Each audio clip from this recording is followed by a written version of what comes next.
तो बेटा स्टार्ट करते हैं हम नया टॉपिक अपना। आपकी बुक में मेरे ख्याल से चैप्टर 4 है। हाँ, देखो, देख लिया। चलो, नाम क्या है? Risk assessment and internal control.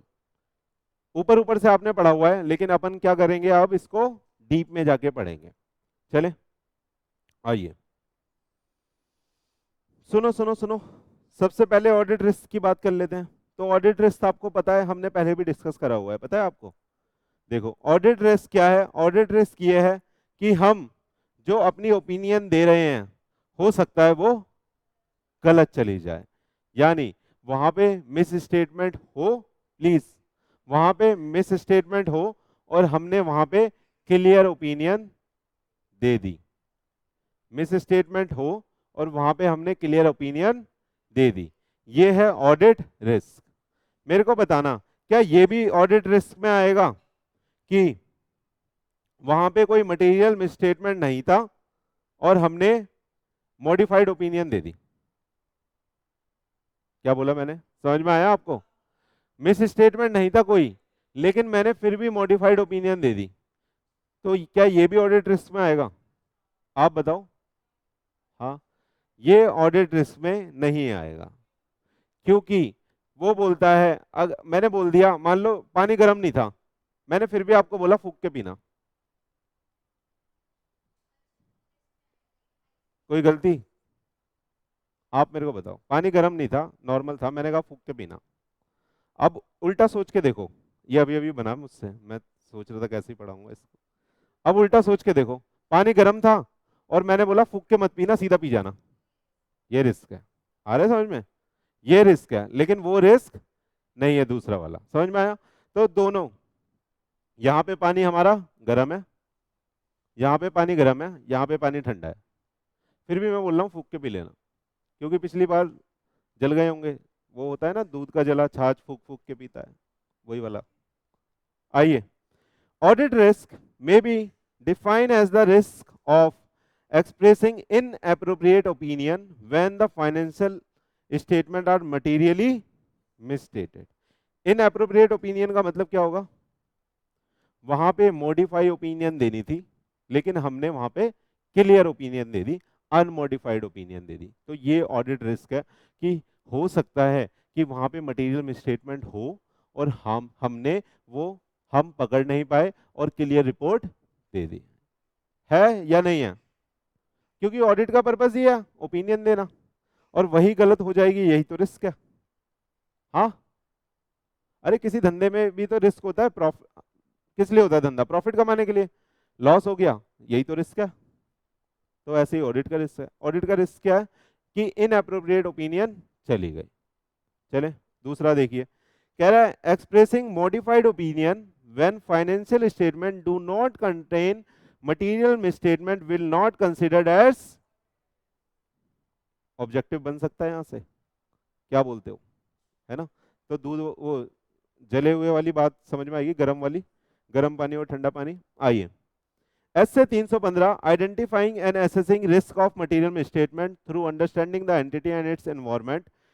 ये भाई इसका नाम था, रुक जाते हैं, ये इसका नाम था। क्या पढ़ चुके हैं हम? अरे बोलो। हाँ, पढ़ चुके हैं सर। ये डील करता है ऑडिटर की responsibility as to identifying and assessing the risk of material statement at the financial statement and assertion level पे। सही है? तो ये इसलिए बताया क्योंकि क्या पढ़ रहे हैं, ऑडिट रिस्क, तो उसकी तो बात करेगा ही रिस्क असेसमेंट की ऑडिट रिस्क में।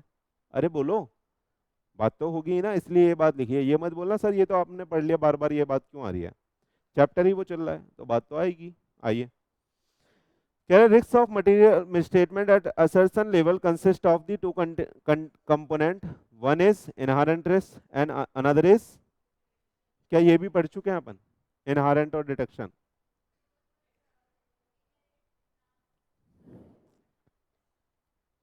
नाम से समझ में इसलिए आ रहा है क्योंकि पढ़ा हुआ है। इनहेरेंट रिस्क मैंने आपसे पूछा था बहुत पहले कि एक अकाउंट बैलेंस, कुछ कुछ पढ़ा था कि टाइम नहीं मिलेगा, टाइमलीनेस था वहां पे। इनहेरेंट लिमिटेशन ऑफ ऑडिट में ही इनहेरेंट रिस्क था ना। पढ़ा था नहीं पढ़ा था? चलो देखते हैं। पढ़ा चुका हूं वैसे, गलती हमारी नहीं है। आइए सुनिए प्लीज। कह रहे रिस्क ऑफ, यहाँ पे प्लीज इस वाली स्लाइड में बिल्कुल ध्यान से रहना है, अगली स्लाइड में हम थोड़ा सा लाइट भी हो सकते हैं, लेकिन इसमें हमें बिल्कुल ध्यान से रहना है। आज की क्लास पूरी इसी स्लाइड पे डिपेंड करती है। कह रहा है कंपोनेंट ऑफ ऑडिट रिस्क क्या है भाई, क्वेश्चन आएगा आपके एग्जाम में, कंपोनेंट ऑफ, क्या क्या लिखोगे उसमें? रिस्क ऑफ मटेरियल मिसस्टेटमेंट भी एक तरह का रिस्क का क्या है, कंपोनेंट है। और risk of material misstatement depend करता है इनहेरेंट रिस्क पे और कंट्रोल रिस्क पे। सही है। और फिर इसके बाद कौन सा रिस्क आता है, डिटेक्शन रिस्क। डिटेक्शन रिस्क भी आपने पढ़ा है या नहीं पढ़ा? कंट्रोल है लेकिन डिटेक्ट नहीं कर पा रहा। वहां पे हमने फौजी खड़ा करा हुआ है मेट्रो में, वो रोज चेक कर रहा है लेकिन डिटेक्ट नहीं कर पा रहा। अरे वो अभी आ गई ना, एक बहना आ गई, एक पाकिस्तान से शादी कर ली उसने, इंडिया आ गई, पबजी, पबजी पे क्या नाम है, सीमा हैदर, हाँ सही बोल रहे हैं, बिल्कुल हॉट टॉपिक है अभी, है ना। क्या हुआ, पबजी में खेलते थे दोनों, पबजी खेलते खेलते दोनों को प्यार हो गया और दीदी नेपाल के थ्रू इंडिया आ गई। बात होती है उसमें, बात हो जाती है, तो इधर चल, इसे मार, इसे नीचे नीचे नीचे से आ, उधर से आ, उधर से ऊपर से नीचे, खड़ा है खड़ा है खड़ा है, ऐसी बातें होती है वहां पे। हाँ हाँ, अरे जब मार रहे उसमें मारना होता है ना बदतमीजो। मैंने मैंने टीडीएम खेला हुआ है ना, टीडीएम में मैं बार बार मर जाता था, फिर मैंने खेलना छोड़ दिया। एक दो बार खेला है, जो पबजी खेलता होगा उसे पता होगा, टीडीएम होता था ना, दो गेम होते हैं ना उसमें।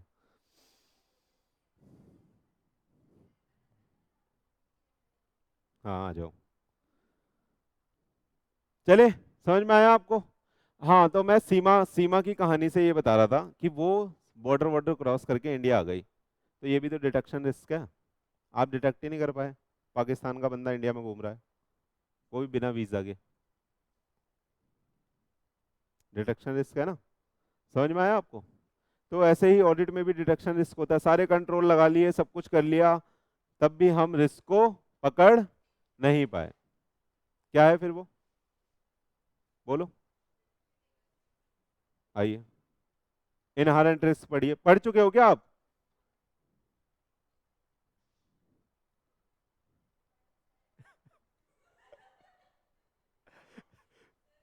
ये एक ऐसी बॉन्डिंग है जो आप समझ सकते हो और मैं समझ सकता हूँ। ये दीदी पहले से ही हंसने लग गई। आ जाओ, देखो मैं कितना बढ़िया जल्दी से पढ़ दूंगा। इनहेरेंट रिस्क, आइए, मेरे को सिखा दिया था उस दीदी ने। इनहेरेंट रिस्क का मतलब है susceptibility of an assertion about A class of transaction, account balance और डिस्क्लोजर। मतलब सही पढ़ा ना दीदी, ससेस क्या होता है? नहीं अब नहीं हकला सकता, अब मैं नहीं पढ़ रहा। सही है, सही है। ससेस की एबिलिटी, एसर्स मजे मतलब आ जाओ, ना ना अब नहीं। assertion of an assertion about a class of transaction, account balance and disclosure। कहने का मतलब है किसी क्लास ऑफ ट्रांजैक्शन में, किसी अकाउंट बैलेंस में, डिस्क्लोजर में किसी रिस्क का होना, यानी हो सकता है कि वो क्लास ऑफ ट्रांजैक्शन में कुछ मटेरियल मिसस्टेटमेंट हो सकता है कि किसी अकाउंट बैलेंस में कुछ मटेरियल मिसस्टेटमेंट हो सकता है कि किसी डिस्क्लोजर में कुछ मटेरियल मिसस्टेटमेंट हो, है ना। आइए, to a misstatement that could be material either individually or in aggregate with other misstatement assuming that related internal control do not exist। सही है। तो यहाँ पे इनहेरेंट रिस्क यही हो गया कि कंट्रोल ही नहीं है वहां पे, और वहां पे किसी क्लास ऑफ ट्रांजैक्शन में, किसी अकाउंटिंग बैलेंस में, किसी डिस्क्लोजर में क्या हो सकता है, बोलो बोलो बोलो, मटेरियल मिसस्टेटमेंट हो सकता है। क्यों हो सकता है? क्योंकि वहां पे इंटरनल कंट्रोल ही नहीं है। तो ये इनहेरेंट रिस्क हो गया। आ रहा है या नहीं आ रहा? इनहेरेंट रिस्क का मतलब यही है कि भैया जो हम काम कर रहे हैं उसमें रिस्क हो सकता है। डन? आ रहा है या नहीं आ रहा, बोलो। तो ये भी तो एक तरह का इनहेरेंट रिस्क हो गया कि, सुनो सुनो, ये भी एक तरह का इनहेरेंट रिस्क हो गया कि नेपाल वाले बॉर्डर पे हम चेकिंग ही नहीं करते क्योंकि नेपाल से हमारे अच्छे रिश्ते हैं, इसी वजह से आ गई वो इंडिया, पता है आपको। पता नहीं बांग्लादेश बांग्लादेश कुछ बता रहे थे उसके थ्रू, वो पहले नेपाल, पहले वो नेपाल पहुंची है लेकिन, और वो पहले नेपाल में एक बारी उससे मिली भी है, सीधा भाग के नहीं आई, समझ रहे हो। हाँ। हम्म। तो आपको चाहिए, आ जाओ। सुनो सुनो, अब फिर मुझसे मत बोलना कि मैंने पढ़ाया नहीं। फैक्टर कॉजिंग इनहेरेंट रिस्क, ये क्या है आपका होमवर्क। होमवर्क बोले तो ऐसा काम जिसको कभी नहीं करना, क्योंकि घर का काम हम करते ही नहीं, मम्मी बोलती है कुछ हम उठाते ही नहीं, यही तो होता है होमवर्क। अच्छा लग रहा है ना आपको। सर सुनने में वाइब आ रही है कि नहीं करना, थैंक यू सर, लेकिन करना है बेटा। मैं फिर से आपको डिस्क्लेमर दे रहा हूँ कि होमवर्क में से भी एग्जाम में आ सकता है, तो लाइटली मत लेना। होमवर्क का मतलब एक तरह का सपोर्ट हो गया कि आपको जो इजी इजी चीजें हैं वो खुद से पढ़नी है, आपको समझ में आ जाएगी, नहीं समझ में आएगी तो अपन डिस्कस करेंगे, आप मार्क करके लाया करो। सही है, आ जाओ। इनहेरेंट रिस्क समझ में आया, आ जाओ। नीचे है क्या, आ जाओ सुन लो अब। अभी कौन सा रिस्क पढ़ रहे हैं अपन, इनहेरेंट रिस्क है ना। अब उसका बताता है ये, factor to be considered while assessing inherent risk, यानी हम क्या कर रहे हैं, इनहेरेंट रिस्क को एसेस कर रहे हैं। तो कह रहा है कौन कौन से फैक्टर आप कंसिडर्ड करोगे, यानी कैसे आप पकड़ोगे कि किसी फाइनेंशियल स्टेटमेंट में कितने कितने इनहेरेंट रिस्क है, यही हो गई ना बात। तो हम उसको एसेस करना सीख रहे हैं। आइए, कह रहा है experience of the entity from the previous audit engagement. अब आप मेरे को बताना, आपको कोई ना पहली बार डेयरी का ऑडिट मिला है, स्टेचुरी ऑडिट, सही है, पहली बार मिला है, दीदी को पहली बार मिला है और अनीश को दूसरी बार मिला है। मेरे को बताना वो आसानी से ढूंढ लेगा इनहेरेंट रिस्क आपके कंपैरिजन में, क्यों, क्योंकि उसने पहले ऑडिट करा हुआ है, उसको प्रीवियस असाइनमेंट का एक्सपीरियंस है, उसे पता है यहाँ यहाँ पे दिक्कत होती है, सिंपल है। आ रहा है या नहीं आ रहा। तो कह रहा है experience of the entity from the previous audit engagement, कह रहा है जो आपने प्रीवियस कोई ऑडिट करा है उससे जो आपने एक्सपीरियंस गेन करा है वो वहां पे काम आएगा, कि आप वहां से ये आइडेंटिफाई कर पाओगे कि यहाँ पे इस एरिया में दिक्कत होती है। जैसे मैं बता देता हूँ, डेयरी वाले में आप, क्योंकि सेल उनकी एग्जम्प्ट होती है, दूध एग्जम्प्ट है, तो जितनी मर्जी सेल ओवर वैल्यू करके वो दिखा सकते हैं, यानी वहां पे क्या हो सकती है बताओ, विंडो ड्रेसिंग करना आसान है, नहीं है, क्यों, क्योंकि उनका जो आइटम है वो एग्जाम्प्ट है, सेल जितनी मर्जी दिखाओ टैक्स तो देना ही नहीं है। अगर आइटम एग्जाम्प्ट नहीं होता, मान लो 14% या 28% वाला आइटम होता, सेल दिखाते तो 14% टैक्स भी देना पड़ता, लेकिन आइटम एग्जाम्प्ट है नंबर वन, तो वहां पे सेल हो जाएगी, जैसे मर्जी दिखा लो। दूसरा रिस्क की एरिया बता रहा हूँ, जो वो होते हैं वो दूध कहाँ से उठाते हैं, आसमान से टपकता है, कहाँ से आता है दूध, उनका किसानों से टाई अप होता है, जो गवाले होते हैं वो सारा धंधा किस में करते हैं, वो बोलेगा मेरे को चेक दो, सारा धंधा कैश का, तो बहुत आसान है, मैं तो बोल दूंगा मैंने इस गवाले से लिया था कल 1000 लीटर, किसी का भी आधार कार्ड पैन कार्ड लग जाएगा। समझ में आ रहा है। तो वहां पे आपको समझ में आ रहा है कितना रिस्क है उसकी सेल के अंदर, कितना रिस्क है उसके डेटर के अंदर, कितना रिस्क है उसके डेटर के बैलेंसेस के अंदर, और डेटर के बैलेंस पे कल को वो लोन उठा सकता है। Are you getting my point.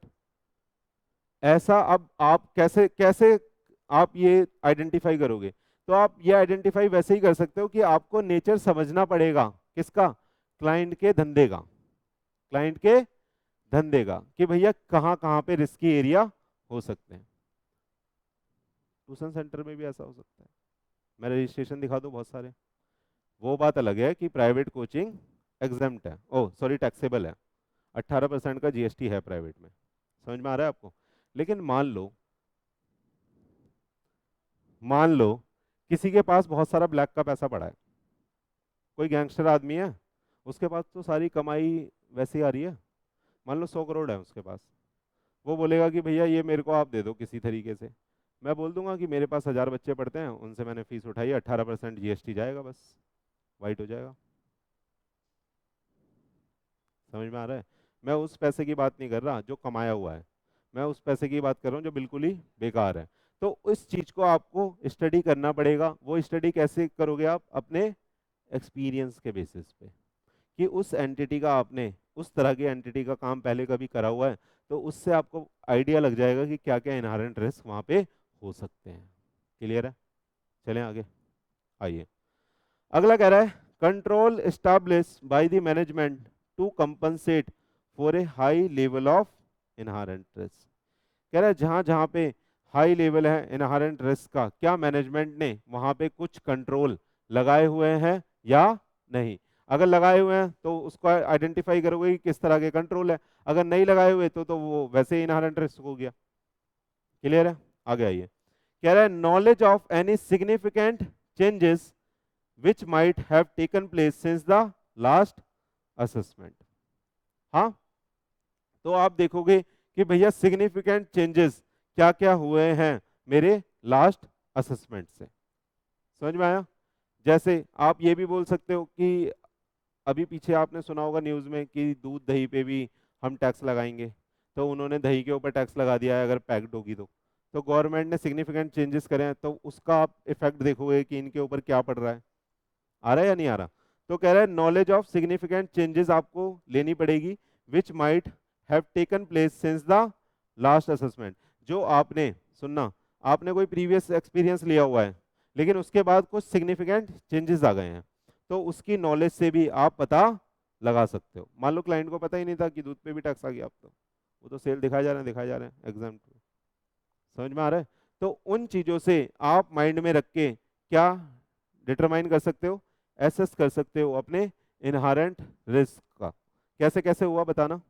पहला क्या पॉइंट था बताइए? प्रीवियस ऑडिट एंगेजमेंट से। दूसरा हम्म हम्म क्या क्या कंट्रोल मैनेजमेंट ने लगा रखे हैं, और तीसरा सिग्निफिकेंट चेंजेस। सही है? इससे आप एसेस कर लोगे कि कितना वहां पे इनहेरेंट रिस्क है। आ रहा है या नहीं आ रहा?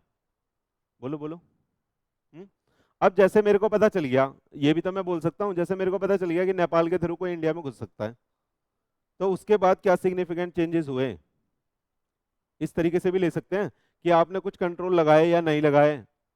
हाँ, चलें आगे, आ जाओ। अब पढ़ रहे हैं बेटा, क्या फिर वही वर्ड आ गया, कंट्रोल रिस्क। पहले प्रैक्टिस कर लेता हूं इसकी, प्रैक्टिस करवाओ पहले आज ले। आइए, अब बेटा हम आ गए हैं किसके ऊपर बताइएगा?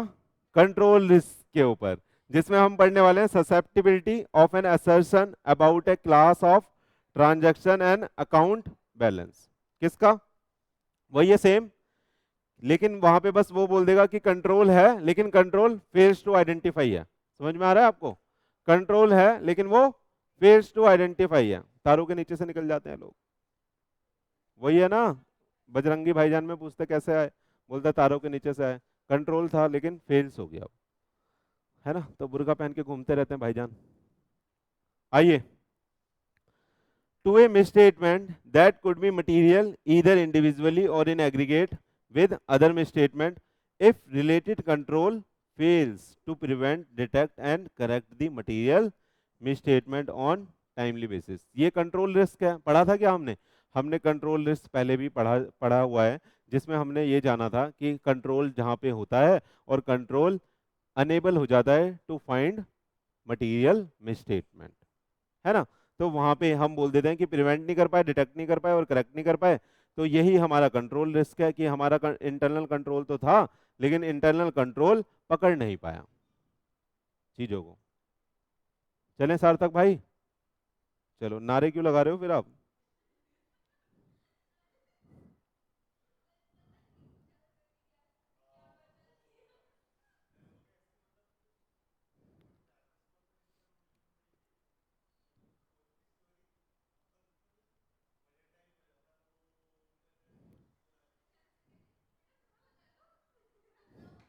आ जाओ आ जाओ आ जाओ प्लीज।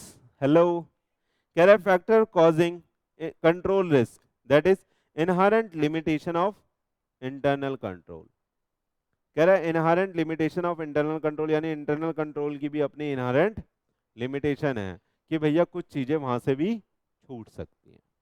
हाँ चले, मान लो हमने जैसे बायोमेट्रिक लगा दिया, हो सकता है वो खराब हो जाए, ये इनहेरेंट लिमिटेशन हो गई। हो सकता है प्रॉपर फंक्शनिंग ना ले रहा हो, दिन को रात दिखा रहा हो, रात को दिन दिखा रहा हो, टाइमिंग पंच करी, वो रात की टाइमिंग उठा रहा है 10 बजे रात की। आ रहा है या नहीं आ रहा? तो ये इनहेरेंट रिस्क हो गया एक तरह से कंट्रोल का। कह रहा है factor to be considered to assess the control risk whether to rely and not to rely on the inherent internal control. कह रहा है फैक्ट, ये होमवर्क है भाई, आ जाओ। कह रहा है फैक्टर जो कंसीडर करने हैं आपको एसेस करने के लिए कंट्रोल रिस्क को, कि उस पर रिलाई करें या ना करें, ये क्या है आपका होमवर्क है। कैसे? सिंपल सी चीज होगी ना, इंटरनल कंट्रोल अगर अच्छे से काम कर रहा होगा, आपने आज जाके चेक कर लिया, रिलाई करो। अच्छे से काम नहीं कर रहा, आपने बहुत सारे इंस्टेंसेस ऐसे देख लिए जहां पे गलतियां पकड़ में आ रही हैं, हो सकता है सॉफ्टवेयर ही गलत काम कर रहा है, तो आप उस पर भरोसा नहीं करोगे, लेकिन ये बुक से पढ़ लेना। क्लियर है? इजी है। चले आ जाओ।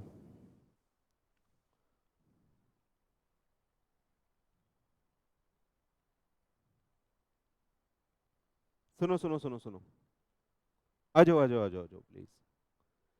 कह रहा है note, separate assessment of inherent risk and control risk is not advisable as the both risks are related to internal control. Hence, a combined assessment as the risk of material misstatement is recommended. इसका मतलब क्या है? कह रहा है इसको अलग अलग से एसेस मत करो, दोनों को जोड़ के एसेस करो। अभी एक नीचे समीकरण है, मैं उसको समझाऊंगा, आपको समझ में आ जाएगा फिर। अभी क्या बोला बस इतना समझो। इसने क्या बोला नोट ने? कह रहा है भैया अलग अलग एसेस मत करो, इनहेरेंट रिस्क को और कंट्रोल रिस्क को, इसको आप एक साथ मिला के कंबाइन करो रिस्क ऑफ मटेरियल मिसस्टेटमेंट का, कि भैया दो, अगर इनहेरेंट से बच गया तो कंट्रोल से पकड़ लो, कहने का मतलब है ना। और दोनों को एक साथ कंबाइन करके ये देखो कि कितना रिस्क ऑफ मटेरियल मिसस्टेटमेंट आ रहा है। समझ में आया? चले आगे आइए। क्या पढ़ाया तो अलग अलग है, लेकिन बोला क्या, बोला गया कि दोनों को एक साथ मर्ज करके लगाना है और देखना है कि कितना रिस्क ऑफ मटेरियल मिसस्टेटमेंट है। चले आइए आइए आइए आइए। डिटेक्शन डिटेक्शन रिस्क तो आपको बहुत अच्छे से आता है। डिटेक्शन रिस्क क्या होता है बोलो? सब कुछ कर लिया लेकिन तब भी हम मटेरियल मिसस्टेटमेंट नहीं पकड़ पाए। जैसे दीदी एक दिन टेस्ट दे रही थी, मैंने पलक दीदी, मैंने चेक करा, चेक करके दीदी के 100 में से 95 मार्क्स आ गए, लेकिन दीदी ने चीटिंग करी थी। दीदी ने चीटिंग करी थी, लेकिन हम पकड़ नहीं पाए। सुनना प्लीज, लेकिन हम पकड़ नहीं पाए, तो दीदी पास हो जाएगी? डिडक्शन रिस्क है। आप करके दिखाना, आईसीआई में पेपर देना, चीटिंग करके पूरा पेपर अच्छे अच्छे से लिख के आना, 100 मार्क्स ला के दिखा देना। उनका कंट्रोल इतना अच्छा है कि वहां पे डिटेक्शन रिस्क है ही नहीं। समझ में आ रहा है आपको क्या बोल रहा हूँ? रिलेट कर पा रहे हो आप? डिटेक्शन रिस्क का मतलब ये होता है कि वहां पे कंट्रोल था, कंट्रोल लगाया, कंट्रोल लेकिन डिटेक्ट नहीं कर पाया, या हमारे ऑडिट प्रोसीजर भी ऐसे थे जो फेल हो गए डिटेक्ट करने में किसी मटेरियल मिसस्टेटमेंट को। सही है भैया? मैंने बोला कि आप डेटर का बैलेंस चेक कर लो, मेरा स्टाफ गया पूरा डेटर का बैलेंस चेक करा, सब कुछ करा, वहां से एक गलती नहीं निकाल पाया। ये क्या है? Detection risk. सही है? आ जाओ। समझ में आ रहा है नहीं आ रहा? कह रहा है risk that the audit procedure perform by the auditor will not detect the material misstatement is known as, नहीं, ऐसा हो सकता है कि मैनेजमेंट ने आपको हाथ में सारे पेपर दे दिए हो, आप पढ़ के समझ ही नहीं पा रहे। तब भी आ सकता है जब आपका स्टाफ एक्सपीरियंस ना हो, उस पर प्रोफेशनल जजमेंट ही ना हो, वो टेक्निकल बंदा ही ना हो। सही है? या वो नेग्लिजेंसी कर रहा हो, बस जा रहे हैं लंच कर रहे हैं आ जा रहे हैं, काम ही नहीं कर रहे हैं, बोल दो कुछ मिला ही नहीं। वो तो सबसे आसान है बोलना। हाँ देखो, कह रहा है this risk is generally arises due to test checking nature of the audit procedure, use of sampling and persuasive nature of audit evidence. Persuasive nature क्या होता है? दो तरह का होता है ना एविडेंसेस, परसुएसिव और कंक्लूसिव। कंक्लूसिव का मतलब जिस पे पूरा का पूरा रिलाई कर सकते हैं, परसुएसिव मतलब जो आपके एविडेंस को सिर्फ सपोर्ट कर रहा है। सही है, वो कंक्लूसिव एविडेंस नहीं है। समझ में आ रहा है आपको? जैसे सर्टिफिकेट ऑफ इनकॉर्पोरेशन, आपकी कंपनी इनकॉर्पोरेट हो गई, इसका क्या है? Conclusive evidence. मैंने कहीं आपकी कंपनी का सिर्फ ठप्पा देखा, ये क्या है? Persuasive evidence. इससे क्या मान लूं? अरे स्टैम्प तो मैं भी बनवा के छाप सकता हूं, इससे क्या मान लूं कंपनी इनकॉर्पोरेट हो गई? नहीं, आपको चेक करना पड़ेगा। आप सर्टिफिकेट ऑफ इनकॉर्पोरेशन मांगोगे, वो कंक्लूसिव एविडेंस होगा। समझ में आ रहा है परसुएसिव और कंक्लूसिव में फर्क या नहीं? आ गया? चले चलो, डिटेक्शन रिस्क आया ना। आइए अब ये है समीकरण, आ जाओ आ जाओ आ जाओ। डिटेक्शन रिस्क आगे हमने तीनों पढ़ लिए, इनहेरेंट, कंट्रोल और डिटेक्शन। डिटेक्शन क्या बोलता है? हाँ, अच्छा ये सैंपलिंग समझ में आया? Use of sampling, nature of audit procedure, test checking nature, ये समझ में आया आपको? टेस्ट चेकिंग नेचर समझ में आया? टेस्ट चेकिंग नेचर का मतलब क्या होता है? कह रहे हैं सारी चीजें चेक नहीं कर रहे, टेस्ट बेसिस पे चेक कर रहे हैं कि ठीक करा है नहीं करा। सैंपलिंग भी वही होती है कि हम पूरा 100% ऑफ पॉपुलेशन को चेक ना करते हुए कितना कितना चेक कर रहे हैं, 80%, 90%, 60% की कुछ एरिया पकड़ लो, मेन मेन वो चेक कर लो बस। डन? ऐसा तब करते हैं जब बल्कि नेचर का ऑडिट होता है, वहां पे प्रैक्टिकल नहीं है 100% देखना, है ना? चले आइए, अब रिलेशनशिप बता रहा है किसका, देखिएगा, relationship between risk of material misstatement and detection risk. क्या है?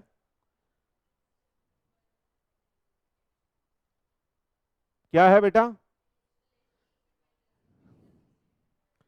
कहने का मतलब है ये सारे रिस्क का रिलेशन है। जैसे आप वहां बचपन में निकालते थे ना, मार्जिनल कॉस्ट का, मार्जिनल कॉस्ट का एवरेज कॉस्ट से, टोटल कॉस्ट कॉस्ट से, वैसे निकालते थे ना वहाँ। आ जाओ, लेकिन ये वैसा सा नहीं है, ये थोड़ा अलग है, यहाँ आपका दिमाग लगेगा। आइएगा, वहाँ पे कम लगता है, बच्चों वाला है, बच्चों वाला है। अच्छा, वहाँ पे दिमाग लगाने के बाद दिमाग बच जाता है, यहाँ पे दिमाग पूरा खर्च हो जाएगा। आया समझ में? आ जाओ, कह रहा है risk of material misstatement and detection risk, आइएगा, are inversely related to each other. कैसे? हाँ, मैं अभी समझाऊंगा, आप बिल्कुल ठीक से समझ जाओगे, लेकिन मेरे को ऐसा लग रहा है आप दिमाग नहीं लगा पा रहे। आइए प्लीज, मैं यहां तक बोल रहा हूं दोबारा। कह रहा है risk of material misstatement and deduction risk are inversely related to each other. मेरे को बताना, अगर risk of material misstatement high है, यानी वहां पे हमें पता है कि मिसस्टेटमेंट हो सकता है, तो आपका सारा ध्यान क्या वहां नहीं चला जाएगा कि पकड़ के ही दिखाऊंगा अब तो?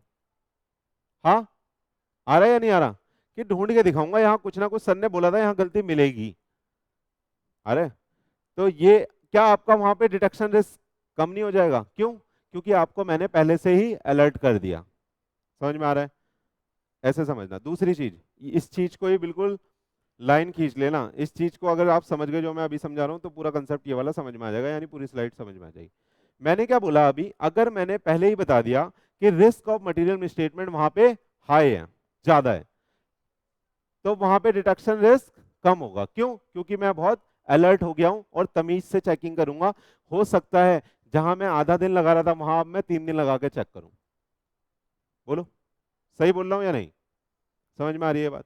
अब मैंने बोल दिया भैया ये वाली जो परचेज वाली जो चीज है, इनका बिल्कुल स्ट्रीमलाइन है तरीका। परचेज ऑर्डर आता है, ये वेरीफाई करते हैं, फिर ये परचेज ऑर्डर के बिहाफ में परचेज कर लेते हैं, और इनका एक प्रॉपर चैनल भी है जहां से डिस्ट्रीब्यूशन के थ्रू माल अंदर आता है। तो मैंने बोला यहाँ पे रिस्क ऑफ मटेरियल मिसस्टेटमेंट ज्यादा नहीं है, वहां पे ज्यादा नहीं है। तो आप बताना, आप कौन से मेथड यूज करोगे? आप वहां सैंपलिंग लगाओगे, टेस्ट चेकिंग करोगे, आप वहां डिटेल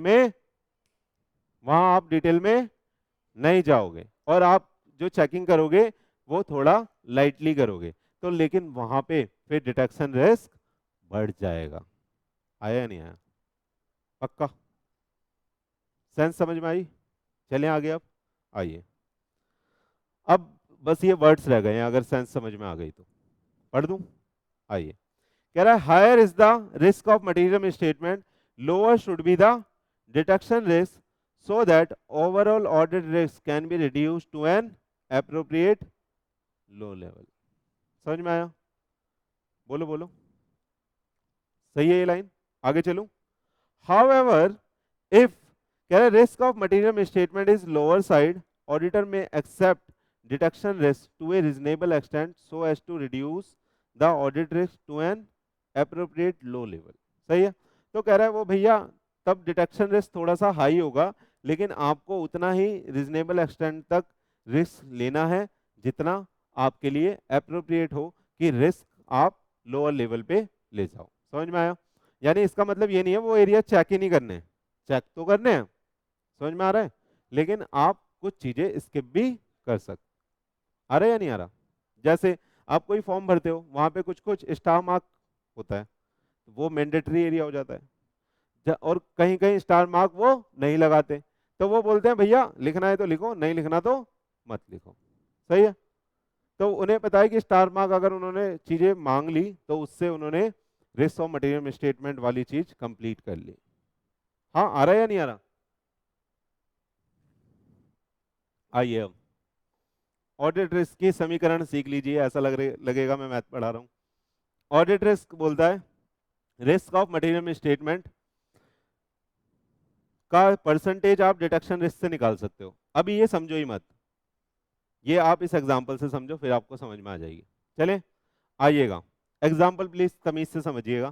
कह रहा है compute the overall audit risk assuming the following. हमें क्या निकालना है?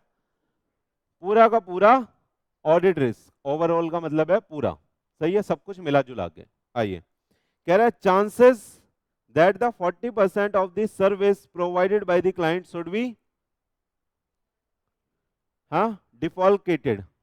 इसका मतलब डिफॉल्टेड, इसका मतलब ये हो गया कि कह रहा है 40% सर्विस जो है वो ये चांसेस हैं कि गलत हो, गलत हो। मैं सीधा सीधा समझा देता हूँ, डेयरी वाली हमारी ऑडिट चल रही है, मैं बोल रहा हूँ 40% जो टर्नओवर है ना, हो सकता है कि वो फेक हो, ऐसा हो सकता है ना?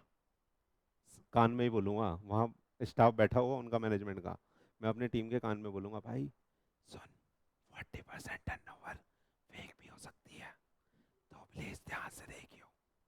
सही है? अब देखिएगा, तो इनहेरेंट रिस्क कितना है? 60%, यानी ओके। हमारी जजमेंट ये बोल रही है कि 40% धंधा गलत है। अरे, तो इनहेरेंट रिस्क कितना हो गया? 40%। आइएगा अब, कह रहे हैं management assures the auditor that the internal control prevent such deflection by 75%। मतलब कह रहा है हमारा इंटरनल कंट्रोल 75% चीजें पकड़ लेता है, यानी जो मिस्टेक, गलतियां वलतियां मिसस्टेटमेंट होती है ना, वो 75% तो हमारा इंटरनल कंट्रोल आइडेंटिफाई कर लेता है, 25% रह जाता है ना? तो कंट्रोल रिस्क कितना है? कह रहा है 100 में से अपन 75 पकड़ लेते हैं इंटरनल कंट्रोल से, तो मेरा कंट्रोल रिस्क कितना बचा? 25%।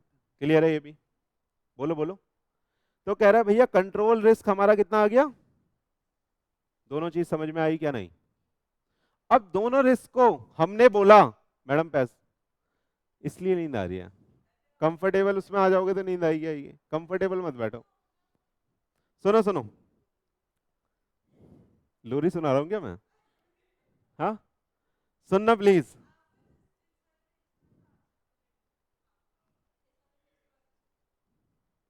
सुन लो, ये तो हो जाने दो, आ जाओ। इनहेरेंट रिस्क कितना है मेरा, और कंट्रोल रिस्क कितना हो गया? और मैंने ऊपर पढ़ा कि रिस्क ऑफ मटेरियल स्टेटमेंट मेरे को कैसे पढ़ना है? कंबाइन करके कर दो, कंबाइन। कह रहा है रिस्क ऑफ मटेरियल स्टेटमेंट कितना है? 40 का 25, 40 का 25, तो कितना हो गया? 10%। समझ में आया? क्लियर है यहां तक? चले, अब नीचे पढ़िएगा, एक और चीज बोल रहा है, कह रहा है audit procedure perform by the auditor gives the satisfaction as to the detection of the fraud and error to the extent of, कह रहा है 60% ऑडिटर आके छानबीन करके तलाशी करके बता देगा कि 60% तो मैंने डिटेक्ट कर लिया, 60% मैंने डिटेक्ट कर लिया, तो डिटेक्शन रिस्क कितना, 40%। कह रहा है 100 में से मैंने ऑडिट प्रोसीजर करके 60 पकड़ लिया लेकिन 40 नहीं पकड़ पाया, तो 40 क्या हो गया, डिटेक्शन रिस्क। आ रहा है या नहीं आ रहा, आइएगा, डिटेक्शन रिस्क कितना है, 40%। तो अब कहता है ओवरऑल रिस्क कितना हो गया, रिस्क ऑफ मटेरियल में स्टेटमेंट कितना निकल के आया था, 10, 10 में से 40 हम नहीं पकड़ पा रहे, 10 में से 40 हम नहीं पकड़ पा रहे, तो टोटल ओवरऑल रिस्क कितना हो गया जो निकल के छन के जाएगा, 10 का 40%। आ रहा है या नहीं आ रहा, तो 4% हमारा बीटा फैक्टर यानी रिस्क हो गया। ऑडिट रिस्क, जो ओवरऑल ऑडिट रिस्क अपन ने निकाला वो कितना निकाला, बोलो, 4%, 4% हमारा ओवरऑल रिस्क निकल के आ गया सारे रिस्क की स्टडी करने के बाद। ऐसा भी आ सकता है, सही है, समझ में आया आपको, अरे समझ में आया बच्चों, बोलो। अब इससे आप ये समझ जाओगे ऑडिट रिस्क कैसे निकलेगा, परसेंटेज निकाल के ना, risk of material statement into detection का परसेंटेज, और रिस्क ऑफ मटेरियल स्टेटमेंट कैसे निकलेगा, इनहेरेंट रिस्क इनटू कंट्रोल का परसेंटेज, कंट्रोल रिस्क का परसेंटेज, है ना, तो उससे हमारा वो निकल जाएगा। आया या नहीं आया, क्लियर है, हाँ, आगे चले, पक्का, आ जाओ, चार्ट नहीं देखना, चार्ट समझाना ही तो माँ की आंख करना है, आइए,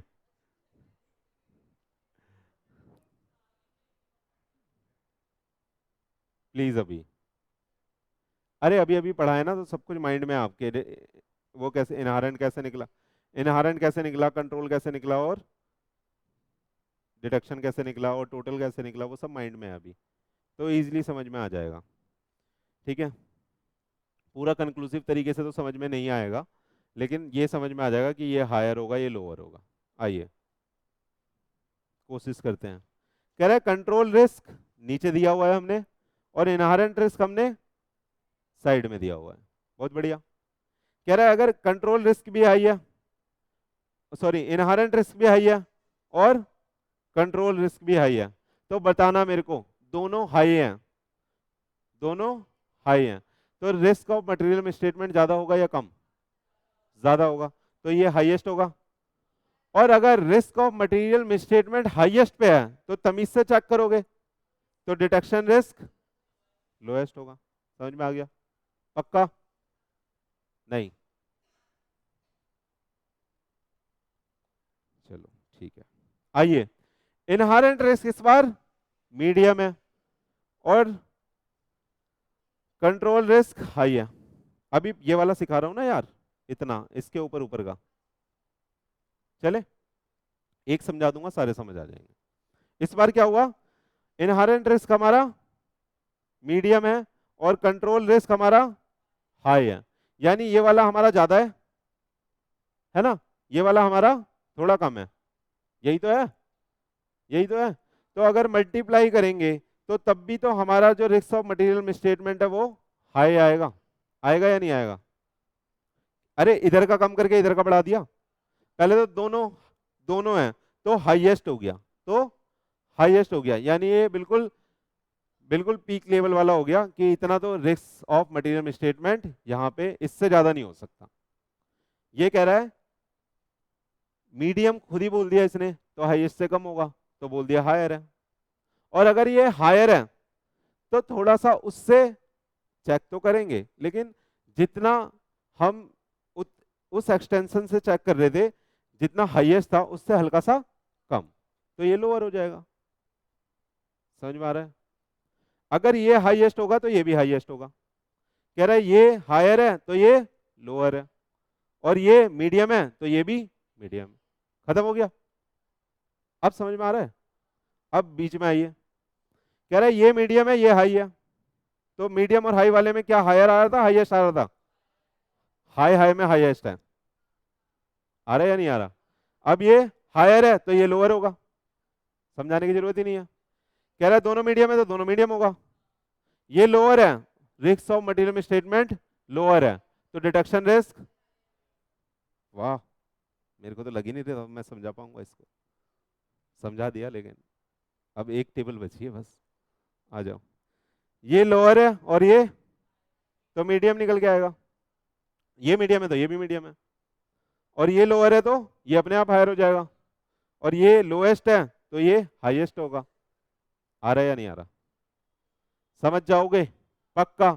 आपको बस इस तरीके से समझना है कि भैया रिस्क ऑफ मटेरियल स्टेटमेंट अगर हाईएस्ट है तो मेरे दिमाग में अलर्टनेस डाल दी गई है कि इसको तमीज से चेक करो, और मैं सब कुछ ढूंढ के निकाल दूंगा, तो वहां पे जो डिटेक्शन रिस्क होगा वो लोएस्ट होगा। बस ये क्रक्स है कि नहीं? और मेरे को एक बात और बताना, जो मैंने बात करी ऑडिट रिस्क वाली, उसमें मैंने आपको क्या समझाया? ऑडिट रिस्क क्या है? ऑडिट रिस्क क्या है? कि मैं एक इनएप्रोप्रिएट रिपोर्ट ना दे दूं, ये मेरा ऑडिट रिस्क है ना यार। कह रहा है वहां पे मटेरियल मिसस्टेटमेंट है और मैं क्लियर रिपोर्ट ना दे दूं, ये ऑडिट रिस्क है कि नहीं? ये ऑडिट रिस्क नहीं है क्या कि वहां पे सब कुछ क्लियर है और मैंने मॉडिफाइड ओपिनियन दे दी, तो मैंने बोला है ठंडे पानी को फूंक के पीना, अच्छी बात है ये तो ये ऑडिट रिस्क नहीं है। क्लियर है या नहीं? पक्का? आगे चलिए, खत्म हो रहा है बस, चलो ब्रेक।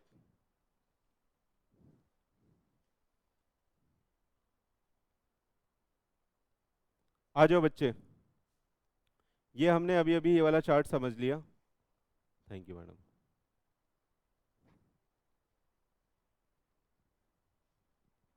हम्म हम्म, आ जाओ। तो रिस्क के बारे में आपको सब कुछ पता चल गया है ना? हाँ, तो अब आप बोल सकते हो रिस्क है तो इश्क है ना? तो पढ़ लेना, क्योंकि आईसीआई को भी रिस्क से इश्क है। ऑडिट के अंदर रिस्क से रिलेटेड बहुत सारे क्वेश्चंस आपको मिलेंगे ऑडिट के पेपर में, चाहे पुराना पेपर निकाल के देखना, है ना? चलें, आइए। अब कुछ चीजें हैं जो आपको होमवर्क में करनी है, जैसे materiality and audit risk already covered in chapter 2, ये हमने पढ़ लिया था, इसको ढूंढकर आपको दोबारा से अच्छे से पढ़ना है। Correct condition which increase the risk of the fraud and error, ये भी होमवर्क है, ये ऐसे 240 के और 250 के साथ भी हम कवर करेंगे। डन?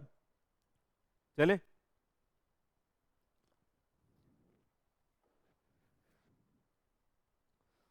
आ जाओ। अब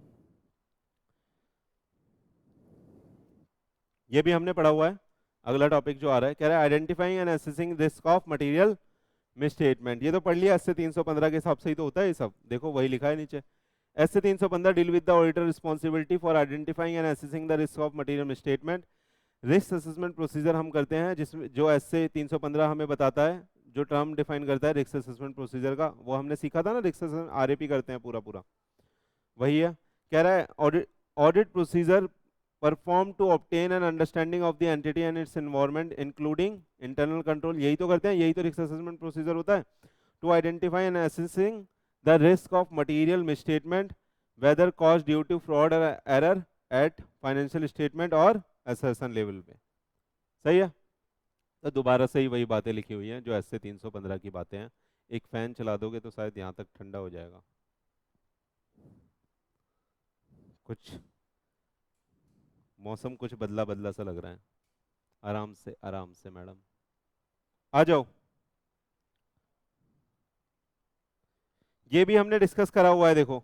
risk assessment procedure may be perform through inquiring inquiries of the management and other within the entity. कह रहा है आप मैनेजमेंट से इंक्वायरी कर सकते हो और किसी और से जो एंटिटी में काम करते हैं, मैनेजमेंट को छोड़ के बाकी एम्प्लॉय।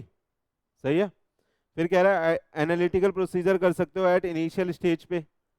हाँ, इंस्पेक्शन ऑफ रिकॉर्ड कर सकते हो और ऑब्जर्वेशन ऑफ बिजनेस ऑपरेशंस कर सकते हो। ये क्या है, बोलो बोलो। रिस्क असेसमेंट प्रोसीजर है ना। एंटिटी को जानते हैं, एंटिटी के एनवायरनमेंट को जानते हैं, किस इंडस्ट्री में वो ऑपरेट कर रही है, तो अपन ने डिटेल में पढ़ा था बिल्कुल। इंटरनल कंट्रोल को जानते हैं, उसके किस तरीके से काम कर रहा है ना। मे बी परफॉर्म थ्रू, इन तरीके से आप कर सकते हो रिस्क असेसमेंट प्रोसीजर। चलें आगे, आइए। कह रहा है matters of which auditor is required to obtain understanding. ये भी हमने पढ़ा हुआ है कि किस किस चीजों की अंडरस्टैंडिंग लेनी पड़ेगी रिस्क असेसमेंट करने के लिए। ये हमने 315 में बहुत अच्छे से कवर करा हुआ है। चलें आगे। आप बुक से भी पढ़ोगे तो आपको समझ में आएगा, ऐसा नहीं है कि आपको समझ में नहीं आएगा। आइए, assessment of risk of material misstatement. देखो ये भी जाना पहचाना लगेगा, सारा ही जाना पहचाना है अब। कह रहे हैं risk of material misstatement, assessment of risk of material misstatement. अरे हम रिस्क ऑफ मटेरियल मिसस्टेटमेंट पहले आइडेंटिफाई करते हैं फिर एसेस करते हैं, है ना। तो वही बोल रहा है, auditor is required to assess, है ना, रिस्क ऑफ मटेरियल मिसस्टेटमेंट किस किस लेवल पे, फाइनेंशियल स्टेटमेंट लेवल पे और असर्शन लेवल पे। फाइनेंशियल स्टेटमेंट बोले तो financial statement as a whole, है ना। कह रहा है assertion, please, assertion of risk of material statement as financial statement level refers to financial statement that relate pervasively to the financial statement as a whole and may reflect many assertion। सही है। तो कह रहा है financial statement as a whole भी करना है, और असर्शन लेवल मतलब कह रहा है assessment of risk of material statement at the assertion level refer to the risk of material statement for particular transaction के लिए, अकाउंट बैलेंस के लिए और डिस्क्लोजर के लिए। पढ़ा था या नहीं पढ़ा था? पढ़ा था। एसेस करते हैं हम एज ए होल भी, और पार्टिकुलर ट्रांजैक्शन के लिए, अकाउंट बैलेंस के लिए और डिस्क्लोजर के लिए भी पढ़ा था यार ये पहले। चलें आगे, आइए। क्यों? डिटरमाइन करने के लिए, as to determine the nature, timing extent of the procedure to be applied at the assertion level. इसलिए तो एसेस करते हैं। एसेस करने के बाद अपन डिसाइड करते हैं कि किस एनटीई के साथ अपन काम करेंगे। चले, ये सब पढ़ा हुआ है, लेकिन इसका पार्ट है इसलिए दोबारा दोबारा यहाँ पे डाला हुआ है। ये सब भी पढ़ा हुआ है, देखो समझ में आ जाएगा आपको एक सेकंड में ही। कह रहा है असर्शन क्या लेते हैं हम देखते हैं representation used by the management while preparing and presenting the financial statement. उसका मतलब क्या होता है? असर्शन। असर्शन का मतलब कह रहा है representation used by the management while preparing and presenting the financial statement. मतलब क्या क्या उन्होंने ओवरऑल लेवल पे क्या ध्यान में रखी है, चीजें किस तरीके से बनाई है, और असर्शन लेवल पे भी, यानी स्पेसिफिक लेजर के लिए, स्पेसिफिक अकाउंट बैलेंस के लिए, स्पेसिफिक डिस्क्लोजर के लिए उन्होंने क्या क्या एक्शन लिए और किस तरीके से उसे प्रेजेंट करा है according to the applicable FRF. आ रहा है या नहीं आ रहा? ये पढ़ चुके हैं यार, ये टेक्निकल नहीं है। कह रहा है ओवरऑल लेवल पे कैसे देखेंगे, देखिए ओवरऑल लेवल पे प्लीज, ओवरऑल लेवल पे फाइनेंशियल स्टेटमेंट लेवल पे देखेंगे हम कि, सुनना प्लीज, कि हमारी जो फाइनेंशियल स्टेटमेंट है वो true and fair view of state of affairs of financial result दिखा रहा है या नहीं दिखा रहा है। यही तो असर्शन लेनी है अपने को। अरे यही तो असर्शन लेनी है। और कह रहा है पार्टिकुलर अकाउंट बैलेंस के लिए specific assertion at the transaction and assertion level, मतलब पार्टिकुलर किसी चीज के लिए, किसी ट्रांजैक्शन के लिए, किसी ट्रांजैक्शन के लिए हमें क्या चेक करना है कि उसकी जो अकरेंस है वो हुई भी है या नहीं हुई। ठीक है, वो कंप्लीट, उसकी कंप्लीटनेस की जो वो ट्रांजैक्शन है वो कंप्लीट तरीके से हमने रिकॉर्ड करी है या नहीं करी, उसकी एक्यूरेसी, उसका क्लासिफिकेशन, उसका कट ऑफ। कट ऑफ बोले तो, कट ऑफ बोले तो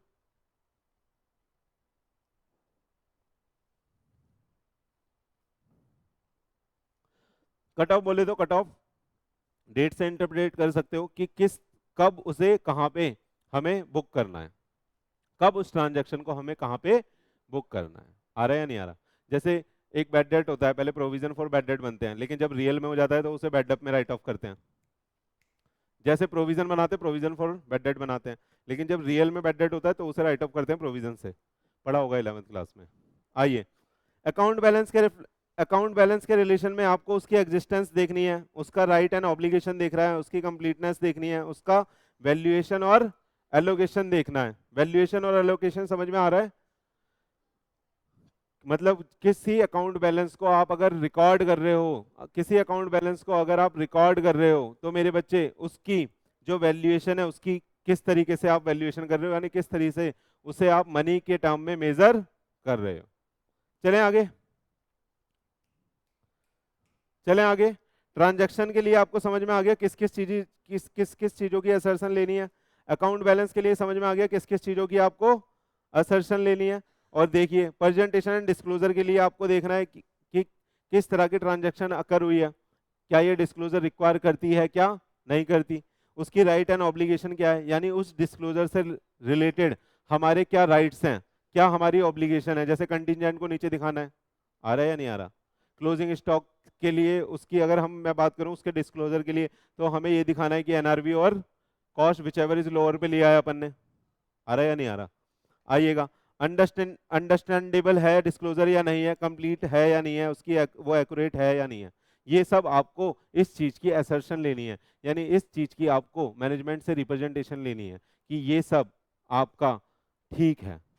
ठीक है, आपका पार्टिकुलर ट्रांजैक्शन, अकाउंट बैलेंस और डिस्क्लोजर क्या है बेटा, बोलो, वो ओके है ना, यही था ना। हमें ये असेस करना है कि risk of material misstatement assertion level पे, यानी इन तीनों लेवल पे कैसे कैसे चेक होगा, वो हमने यहां देखा। देखा या नहीं देखा, बोलो। चलें आगे, समझ में आया ये। हाँ, एक बार फिर से मैं बता रहा हूं आपको, एक बार फिर से मैं बता रहा हूं आपको। देखो ओवरऑल लेवल पे हमें क्या देखना है, प्लीज, ओवरऑल लेवल पे हमें क्या देखना है कि जो हमारा financial statement as a whole है वो ट्रू एंड फेयर व्यू दे रहा है, और कह रहा है पार्टिकुलर ट्रांजैक्शन के लिए, अकाउंट बैलेंस के लिए और प्रेजेंटेशन या डिस्क्लोजर के लिए हमें ये चेक करना है।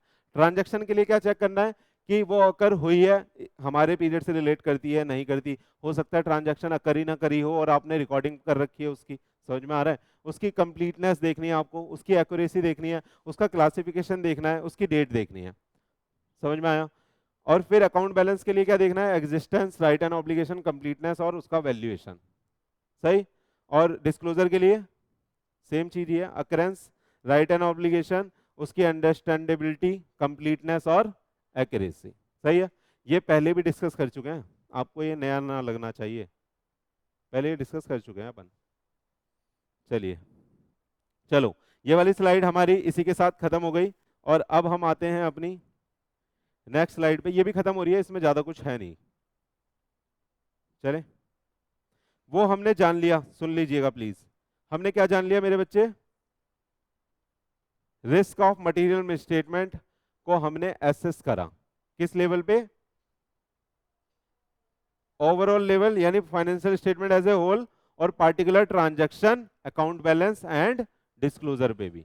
पार्टिकुलर ट्रांजैक्शन, अकाउंट बैलेंस और डिस्क्लोजर पे क्या क्या चीजें चेक करनी है, किस किस चीजों को हमें एश्योर करना है, अपने माइंड में रखना है, वो हमने देख लिया। आया समझ में, कुछ बोल रहे हो दीदी, बोलिए। क्लास के बाद छुट्टी, छुट्टी मांग रहे थे क्या, तो बोलो। चलो थैंक यू, कुछ ना बोलने के लिए थैंक यू। आइए, risk assessment procedure. Risk assessment procedure, फिर से वही बात लिखी है यार, है ना।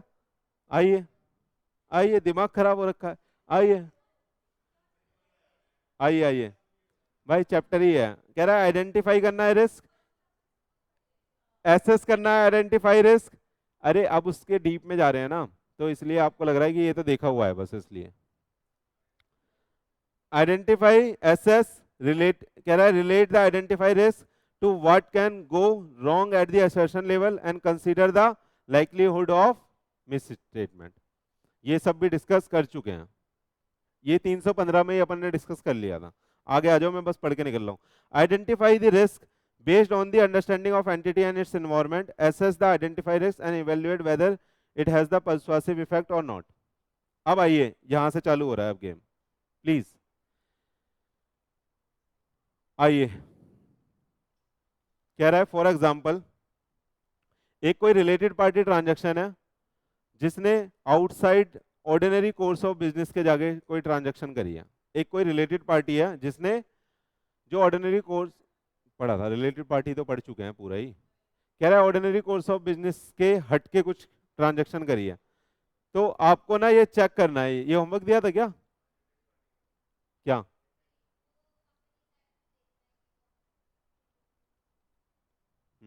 चेक नहीं करा मैंने, आ जाओ प्लीज यहाँ पे प्लीज।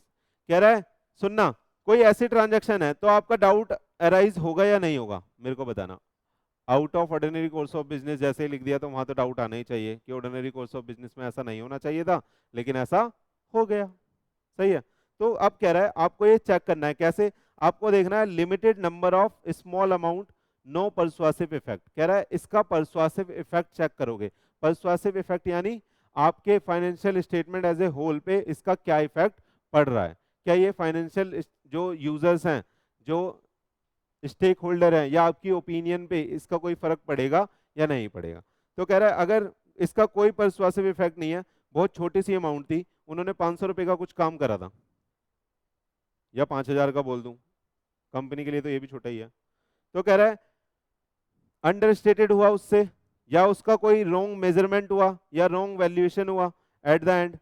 ठीक है, तो इसको आपको कंसिडर करना है कि क्या हुआ इससे रिलेटेड, बस आपको ये देखना है।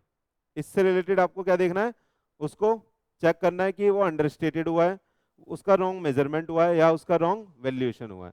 लेकिन कह रहा है सिग्निफिकेंट अमाउंट थी, अगर अप्रॉक्स 50% ऑफ सेल का वो अमाउंट है, मान लो सेल आपकी 1 करोड़ की है और 50 करोड़ की वो अमाउंट छोटी छोटी मिलके बन जा रही है, डन, तो फिर आपको उस पर अलग से ध्यान देना पड़ेगा। समझ में आया? तो यही ये बात यहाँ पे लिखी है कि लाइक्लीहुड ऑफ मिस स्टेटमेंट क्या है वहां पे। डन डन, चले आ जाओ। अब सुनना, ये भी हमने डिस्कस करा था। कह रहा है रिस्क रिक्वायर स्पेशल कंसिडरेशन। मैंने बोला था जो जो स्पेशल कंसिडरेशन के रिस्क है उनके लिए अलग अलग ऐसे बनाया ही हुआ है। जैसे मैंने ये बताया रिस्क ऑफ फ्रॉड, फ्रॉड के लिए ऐसे बना हुआ है, 240 है, 250 है ना। Risk of significant accounting and other development, इसका कोई नहीं है, लेकिन ये नॉर्मल रिस्क में ही कवर हो जाएगा। कॉम्प्लेक्सिटी ऑफ ट्रांजेक्शन, कोई ट्रांजेक्शन इतनी कॉम्प्लिकेट कर रखी है, समझना ही मुश्किल हो रहा है, तो वहां पे रिस्क है, क्यों कर रखा है भाई ऐसा। आ रहा है समझ में?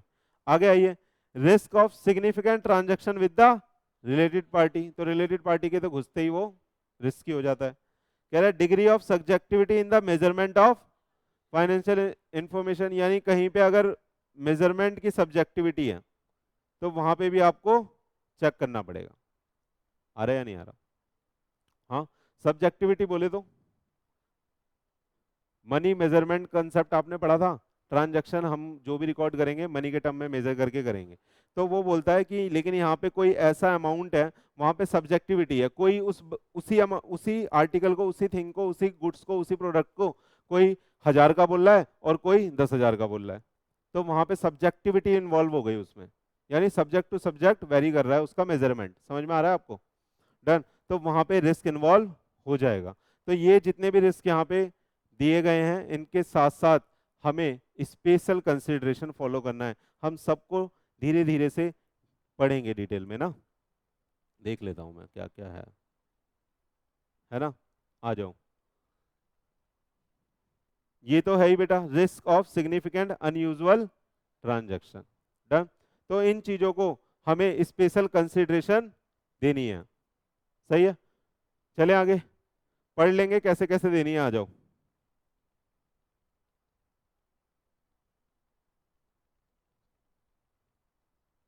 सुनो,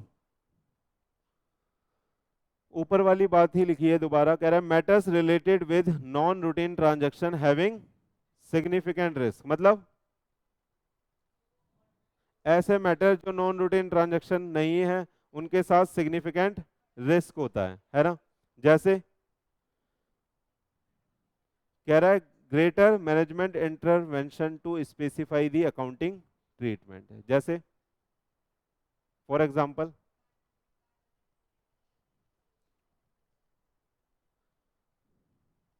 जैसे बेटा मैनेजमेंट अकाउंटिंग ट्रीटमेंट जो करेगा वो वाला स्टाफ करेगा जिसको अकाउंट की रिस्पॉन्सिबिलिटी दी है।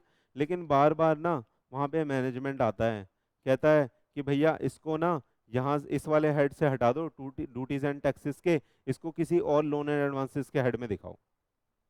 ठीक है, वो कह रहा है भैया ये जो क्रेडिटर है ना, इनको क्रेडिटर से हटा के डेटर में ही सेट ऑफ कर दो। समझ में आ रहा है? तो ये सब एडजस्टमेंट कैसी होती है, छुपाने के लिए होती है कि दिखाओ मत हमारे पे इतनी उधारी है, उन्हें डेटर से एडजस्ट कर दो। समझ में आ रहा है? मान लो मेरी बुक में ना 100 करोड़ के डेटर हैं, समझ में आ रहा है, और 200 करोड़ के मेरे पास क्रेडिटर हैं। मैंने एक एंट्री मार दी, क्या, क्रेडिटर डेबिट नाम से और टू डेटर।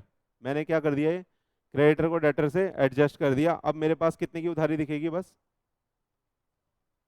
आ रहा है। तो कह रहा है इस तरह की ग्रेटर मैनेजमेंट इंटरवेंशन हो रहा है स्पेसिफाई करने के लिए अकाउंटिंग ट्रीटमेंट, कैसी ट्रांजैक्शन में, जो कि नॉन रूटीन ट्रांजैक्शन है। डन। तो वहां पे रिस्क ज्यादा हो जाएगा, यानी ये भी हमारे सिग्निफिकेंट रिस्क में आएगा।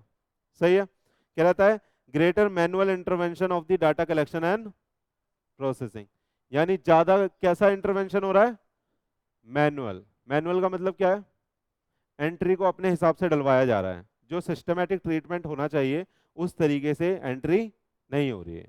आगे आइए, कह रहा है complex calculation and accounting principle. कह रहा है कॉम्प्लेक्स कैलकुलेशन और अकाउंटिंग प्रिंसिपल आप लोग यूज कर रहे हो, तो ये जानबूझ के यूज कर रहे हो ताकि ये नॉर्मल इंसान को समझ में ना आए, तो यहाँ पे भी रिस्क इन्वॉल्व हो जाता है। Nature of non routine transaction which makes it difficult for the entity to implement effective control over the risk. कह रहा है ऐसी नॉन रूटीन ट्रांजैक्शन कर रहे हो जो आपके इंटरनल कंट्रोल को भी सरपास कर रही है। डन। तो ये कैसे मैटर है, ये वो मैटर हैं जो जिनको नॉन रूटीन ट्रांजैक्शन कहा गया और जिनमें क्या होता है, सिग्निफिकेंट रिस्क होता है। चले, हाँ, आज ही खत्म कर ले क्या इसे, सारा बोरिंग बोरिंग आज ही पढ़ ले क्या, सिंपल है वैसे ये, 8 मिनट में हो जाएगा, कुछ है ही नहीं अब इसमें। क्या, ना ना ना बिल्कुल नहीं,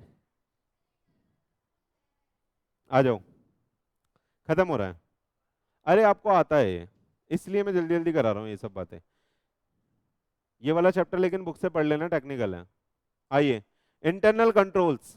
इंटरनल कंट्रोल्स आपको पता नहीं है क्या होते हैं, हमने पहले भी डिस्कस करा हुआ है, करा है या नहीं करा, देखो। कह रहा है ऐसे 300 बंदा define the term internal control as the process design implemented and maintained by the those charge with governance management other within the entity to provide the reasonable assurance as to the achievement of entity objective as to effective and efficient business operation।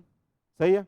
Internal control किस लिए बताना, किस लिए design implement और maintain करे जा रहे हैं, ताकि वो हमें एश्योर कर सकें कि हमारा effective and efficient business operation चल रहा है, इसलिए ही तो होते हैं। हाँ, आप तनिष्क में जाके देख लो, कोई भी बंदा क्या ज्वेलरी निकाल के जा सकता है बाहर, आप किसी मॉल में चले जाओ, क्या आप कपड़ा हाथ में लेके बाहर आ जाओगे, जब तक बिल नहीं कराओगे ना, वो बिल पे क्रॉस क्रॉस करता है। ये सब तो इंटरनल कंट्रोल ही है यार, क्यों बिठा रखा है उस बंदे को वहां, जब बिलिंग हो गई जाने दे, इसलिए तो बिठा रखा है।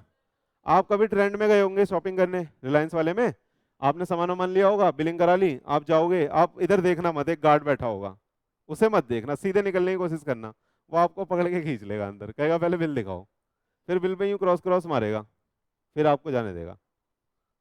तो ये इंटरनल उसकी जरूरत नहीं है, हालांकि अगर आप देखो तो बिल हो गया घर जाए, लेकिन ये इंटरनल कंट्रोल का पार्ट है, किस लिए, ताकि हमारा, बोलो, effective and efficient business operation चल सके। आइए, सेफगार्ड हो सके हमारी एसेट का, वरना सारा अच्छी अच्छी जिन्स सारी चुरा लोगे आप तो, है ना। आइए, प्रिवेंट हो सके, डिटेक्शन हो सके फ्रॉड एंड एरर, कोई फ्रॉड और या कोई एरर हो सकता है, कोई गलती से एक शर्ट के साथ दूसरी लेके जा रहा हो, एरर हो गई, वो तो फ्रॉड तो आपको समझ में आता ही है अच्छे से, वो तो आप पहन के ले जाते हो, है ना। यहाँ मैं एरर की बात कर रहा हूँ, मान लो मैंने एक शर्ट उठाई थी, वहां रखी हुई थी सामने सो पीस में, मैंने उधर से दो आ गई गलती से और मैंने थैले में डाल ली, मैं लेके चल दिया, बिलिंग वाले से भी गलती हो गई, तो क्या हो गया, एरर हो गया। आइए, तो इन सब चीजों से कौन बचाएगा, इंटरनल कंट्रोल। आइए, compliance of applicable law and regulation, please, compliance of, बोलो ना, compliance of applicable law and regulation and timely availability and reliability of financial report। अगर आप इंटरनल कंट्रोल लगाते हो तो आप एश्योर करते हो कि हमारा एंटिटी का ऑब्जेक्टिव जो क्या क्या है, effective and efficient business operation, safeguarding of asset, prevention and reduction of fraud and error, compliance of applicable law and regulation and timely availability and reliability of financial report, ये पूरा हो जाए। समझ में आया इंटरनल कंट्रोल। आ रहा है या नहीं आ रहा? क्या सारे वर्ड्स क्लियर है? बुक से पढ़ोगे तो क्या समझ में आएगा? आइए आगे फिर। कह रहा है ऑब्जेक्टिव ऑफ इंटरनल कंट्रोल्स क्या है, आइए। सिंपल है बिल्कुल। कहता है only authorised transaction should be entered into the accounting system, authorisation may be general और स्पेसिफिक। कह रहा है भैया जो ऑथराइज ट्रांजैक्शन है वो अकाउंटिंग सिस्टम में एंटर हो, यानी जो ट्रांजैक्शन है मस्ट बी ऑथराइज। ऐसा नहीं होना चाहिए कि कोई भी बंदा आपके अकाउंटिंग सिस्टम को आके हिला दे। आ रहा है? तो ये एक तरह का ऑब्जेक्टिव हो गया। आइए, ensure appropriate recording of transaction, that is transaction should be recorded with correct amount, recorded in the correct account or in correct accounting period। तो तीनों बातें बोल दी एक साथ, करेक्ट, करेक्ट और करेक्ट। करेक्ट बोले तो अमाउंट, करेक्ट अकाउंट और करंट, करेक्ट। हाँ बोलो बोलो, अकाउंटिंग पीरियड। तो यहाँ तो 3 सी आ गए, सीए सीए सीए, है ना? सीए बोले तो बोलो, करेक्ट,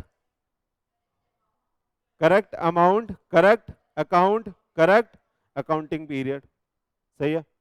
आगे आइए, ensure that the assets are being used only for authorized purpose, that is for the business use, assets are safeguarded from unauthorized use।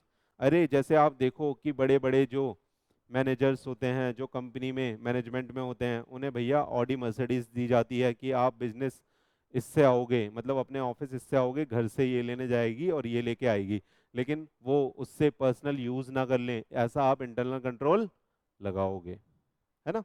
हो सकता है उससे ही पूरा आप भारत भ्रमण कर रहे हो, है ना? तो वो देखना पड़ेगा कि क्या जो बिजनेस की एसेट है वो बिजनेस के लिए यूज हो भी रही है या नहीं। ये किससे इंश्योर होगा? इंटरनल कंट्रोल से। तो वन ऑफ द ऑब्जेक्टिव हो गया। आया या नहीं आया? आइए, to ensure the existence of asset recorded in the books of account, ये इंश्योर करना कि जो बुक्स ऑफ अकाउंट में असेट रखी है, लिखी है, वो रियल में है भी, है ना? That is recorded assets are compared with the actual asset as the reasonable interval and in case of any differences appropriate action is taken. आ रहा है नहीं आ रहा? बुक्स में दिख रहा है कि ऐसा एक और सिस्टम लगा हुआ था यहाँ पे, बुक्स में ऐसा दिख रहा है लेकिन रियल में नहीं है। तो इसका मतलब या तो कोई उसका पैसा खा गया, या तो आया था चोरी हो गया, या तो कोई गलती हुई है, तो यानी कुछ मटेरियल में स्टेटमेंट हुआ है। ऐसा ना हो, इसको चेक करने के लिए हमें क्या करना है? इंटरनल कंट्रोल लगाना है, ऐसा कि भैया ये चेक होता रहेगा। ऑब्जेक्टिव समझ में आया? पक्का? देखो यहाँ पे आप समझ रहे हो ना, आपके लिए समझना बहुत आसान है, लेकिन याद रखना बहुत मुश्किल है कि किस में क्या क्या पॉइंट थे। ये कैसे होंगे? बार बार पढ़ने से। यही तो, तभी तो बोलते हैं कि रिवीजन मांगता है सीए के अंदर, और सिर्फ रिवीजन नहीं, क्यूमुलेटिव रिवीजन मांगता है। क्यूमुलेटिव बोले तो क्यूम क्यूमुलेटिव बोले तो स्टार्टिंग से। आ रहा है ना? हाँ, आइए, खत्म हो रहा है बस। कह रहा है लिमिटेशन ऑफ इंटरनल कंट्रोल, बहुत सारी लिमिटेशन हो सकती है। महंगा है कंट्रोल, अरे उस स्टाफ को तो सैलरी देनी पड़ रही है ना जो काट रहा है, महंगा है। देखिए, कह रहा है कॉस्ट कंस्ट्रेंट्स, महंगा पड़ जाएगा। आगे आइए, abuse of authority bye the management personal, जिसको आपने बिठाया वही मिसयूज कर रहा है, जिसको ऑथराइज करा वही मिसयूज कर रहा है। भाई मेरे हाथ में पावर है, मैं पेमेंट रिलीज करूंगा, लेकिन मेरे को अलग से पैसा चाहिए 50%। आया? अगला आइए, मैनिपुलेशन बाय दी मैनेजमेंट, बहुत बढ़िया, सही है, कंट्रोल उनके हाथ में है तो वो अच्छे से कर सकते हैं।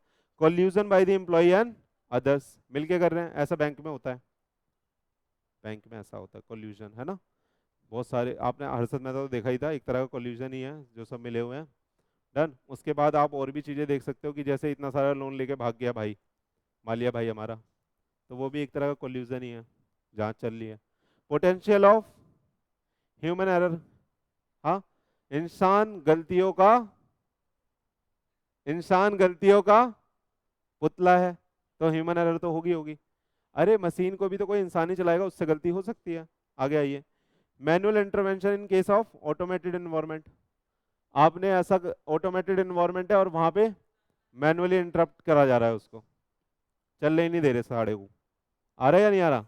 आइए, focus of internal control only towards the usual transaction therefore the policy may not exist for the exceptional और नॉन रूटीन ट्रांजैक्शन। यानी हमने पॉलिसी किसके बनाई है, बस यूजुअल ट्रांजैक्शन की। अनयूजुअल ट्रांजैक्शन के लिए हमने गार्ड बंदूक लेके वहां तैनाती नहीं करा। अरे हो सकता है ना। तो आपने ज्वेलरी की दुकान में देखा होगा, कोई कोई रखता है गार्ड, कोई कोई नहीं रखता। तो जिसने नहीं रखा उसने अनयूजुअल ट्रांजैक्शन के लिए वहां पे कोई कंट्रोल नहीं लगाया। जिसने गार्ड बंदूक लेके वहां पे रखा हुआ है, जिसने गार्ड बंदूक लेके वहां रखा हुआ है, उसने क्या करा हुआ है, बताओ बताओ बताओ। उसने एक्सेप्शनल ट्रांजैक्शन के लिए यानी अनयूजुअल ट्रांजैक्शन के लिए भी वहां पे किसी को तैनात करा हुआ है, कंट्रोल लगाए हुए हैं। आ रहा है या नहीं आ रहा, रिलेट कर पा रहे हो पॉइंट को। आगे आइए। Internal control can only provide the reasonable assurance as to achieving the objective of financial reporting. Reasonable assurance देता है, एब्सोल्यूट नहीं देता।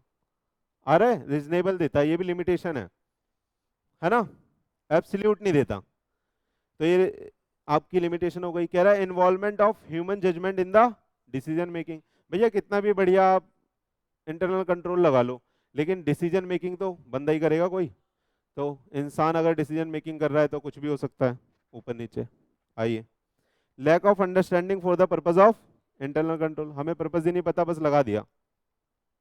ऐसा गवर्नमेंट डिपार्टमेंट में होता है, कई जगह लगा देते हैं कंट्रोल, लेकिन उनका पर्पज ही ठीक से क्लियर नहीं होता। ऑर्गेनाइजेशन में ही नहीं पता होता कि क्या पर्पज है। डन, आगे आइए। कोल्यूजन अमॉन्ग दी एम्प्लॉय, आपस में मिल बांट के खा रहे हैं, मजे उड़ा रहे हैं। आइए, जजमेंट बाय दी, जजमेंट में तो गलती हो ही सकती है, जजमेंट का मतलब ही गलत है। अरे जहां पे जजमेंट वर्ड आ गया वहां तो फिर सब्जेक्टिव हो गया ना, तो वहां गलती हो सकती है। आइए, limitation in case of smaller entities, बेटा अंदर चले आगे। हाँ, अच्छा मेरे को बताओ, क्या इससे ज्यादा आप लिमिटेशन नहीं लिख सकते? लिख सकते हो, कोई भी लिमिटेशन हो सकती है ना। लेकिन यहाँ बहुत सारी लिखी हुई है। क्या पेपर में बस ऐसे पॉइंट ही लिख के आओगे आप? इतना तो आता है ना। चलो आइए, बस खत्म हो रहा है, बस 2 वर्ड और, है ना। Component of internal control system, इसको अपन डिटेल में पढ़ेंगे, एक एक कंपोनेंट को डिटेल में अपन पढ़ेंगे। तो मैं बस यहाँ ऊपर से पढ़ा रहा हूँ, इतना ही बताऊंगा कि ये 5 कंपोनेंट है। आगे का हम बाद में पढ़ेंगे, आगे का हम मेरे बच्चे बाद में पढ़ेंगे। तो देखिए, component of internal control system, पहला क्या है, कंट्रोल इन्वायरमेंट। दूसरा है एक इंफॉर्मेशन सिस्टम होना चाहिए। तीसरा है एंटिटी रिस्क असेसमेंट प्रोसेस होना चाहिए एंटिटी के पास। चौथा है control activity related to audit, क्या लगाई हुई है आपने, और मॉनिटरिंग कर रहे हो कंट्रोल की या नहीं कर रहे हैं। ये क्या है, कंपोनेंट है पूरे के पूरे इंटरनल कंट्रोल का, है ना। तो अगली क्लास में हमारा जो टॉपिक होने वाला है बेटा, वो कंपोनेंट वाला होने वाला है। आज के लिए हम इतना ही रखते हैं। Thank you very much. एक सेकेंड मैडम।